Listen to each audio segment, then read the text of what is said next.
Hello friends, today we are going to start some other 2 marks examples. Look here, you have studied some of the 2 marks examples for the important for the 12th examination. Today we are going to see some example, that is the first example, sign integration, evaluate integration sign two x divided by cos two x D x. आता इथं पहा, तर आपल्याला sign two x आणि cos एक्सचं integration काढायचं आहे.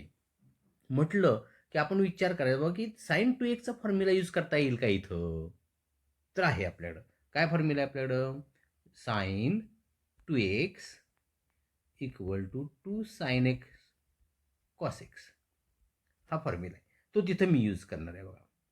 Integration 2 sine x cos x divided by, म्हणजे sine two एक्सचा फॉर्म्युला आहे आपल्याकडं. बघा मित्रांनो, पहा, तर साइन टू एक्सचा फॉर्म्युला काय आहे? 2 साइन एक्स कॉस एक्स. आणि तो फॉर्म्युला यूज मी केल्यानंतर मला काय मिळतं आहे? तर 2 sine x cos x divided by cos x D x. Cos x. Okay. मग आता मला सांगा, ह्याचं आपण कॉस एक्स जेव्हा आपण करतोय, ठीक आहे नाही, तेव्हा कॉस एक्सला कॉस एक्स कॅन्सल होणार आहे, ठीक आहे नाही. कॉस एक्सला कॉस एक्स काय होणार आहे? कॅन्सल होणार आहे. कॉस एक्स कट झालं. आता काय तुमच्याकडे राहिलं पहा, तर 2 तुमच्याकडे राहील. 2 integration sine x D x. आणि झालं, हा फॉर्म्युलाच त्यात फॉर्म्युलामध्ये कन्व्हर्शन झालं पहा.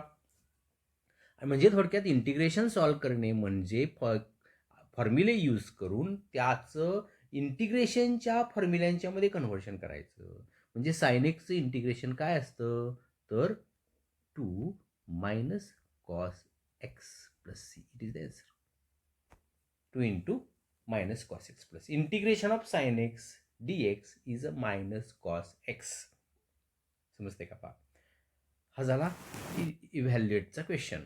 सेकंड क्वेश्चन आहे इंटिग्रेशन, हा डेफिनेट इंटिग्रेशन मधला क्वेश्चन आहे पहा. 0 to 2 e raised to x dx equal to, you know, integration of e raised to x is e raised to x. It is very simple formula, that is e raised to x. आणि हा जेव्हा आपण integration काढतो तेव्हा त्याचं limit, ह्याला lower limit म्हणायचं, ह्याला अप्पर लिमिट म्हणायचं. 0 to 2 इज द लिमिट. आता इथं कसं करायचं असतं पहा, हे अप्पर लिमिट आहे ना, हे अप्पर लिमिट पहिला आपण इथं ठेवायचं, एक्सच्या ठिकाणी पुट आउट करायचं. Put that to e raise to 2 minus e raise to 0. आणि मग हे equal to e raise to 2 minus e raise to 0 means 1. It is the answer. Very simple. समजलं बघा, हे लक्षात आलं का? नेक्स्ट क्वेश्चन थर्ड पहा. Find the value of k if 2x plus y equal to 0 is one of the line represented by the 3x square plus kxy plus 2y square equal to 0. Okay. म्हणजे लक्षात घ्या, इथं ही जी line दिसते, मी म्हणतोय ना, ही 3x square plus 2xy plus 2y square, ही जी लाईन आहे याच्यामध्ये 2 लाईन्स आहेत. That equation represents the 2 lines which are passing through the origin. But in that equation, that is the one line is given, 2x plus y. 2x plus y is the one line, and another line you have to didn't given. So you have to find the value of k. Okay. तर इथं कसं करायचं असतं पहा. तर हे जे equation आहे हे ऑक्झिलरी इक्वेशन मध्ये कन्व्हर्ट करून घ्यायचं पहिला. ऑक्झिलरी इक्वेशन मध्ये कन्व्हर्ट करणे म्हणजे काय करणे? तर एक्स स्क्वेअरनी त्या होल इक्वेशनला डिव्हाइड करून घेणे होय. Auxiliary equation means y by x मध्ये, म्हणजेच यम मध्ये कन्व्हर्ट करायचं. कसं पहा, हे इक्वेशन मी लिहून घेतो. Let 3x square plus k x y plus 2y square equal to 0 divide by x square on both side. आता एक्स स्क्वेअरनीच का डिव्हाइड करायचं त्याचंही मी कारण तुम्हाला पुढे सांगणार आहे. एक्स स्क्वेअरनीच का करायचं ते पुढे लक्षात येईल तुमच्या. Therefore 3x square divided by x square plus k x Y divided by x square plus 2y square divided by x square equal to 0.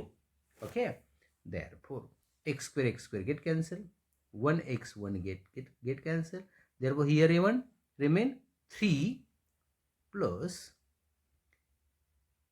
k y by x, 1x is remain here, plus 2 y by x bracket square equal to 0.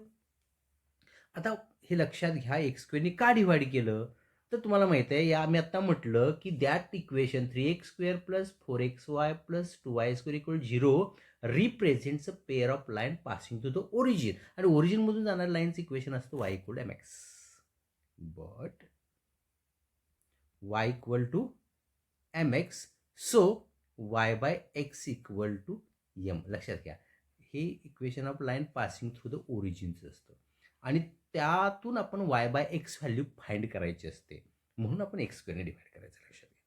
आणि मग m value आपण y bye एक्सच्या ठिकाणी put out करायचं. Therefore 3 plus K m plus 2m square is auxiliary equation,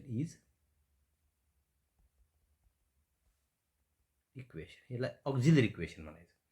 आता तुम्हाला या equation मधली एक लाईन दिलेली आहे, मग आता m मीन्स स्लोप, मग दिलेल्या इक्वेशनचा स्लोप फाइंड करायचा आणि या इक्वेशन मध्ये पुट आउट करायचा.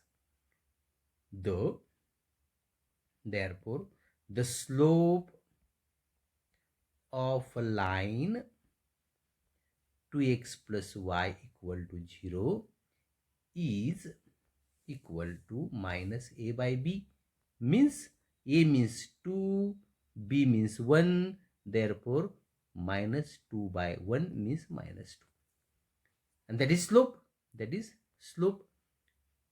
Put in equation, above equation, therefore put m equal to minus 2 in above equation, we get 3 plus k into minus 2, k into minus 2,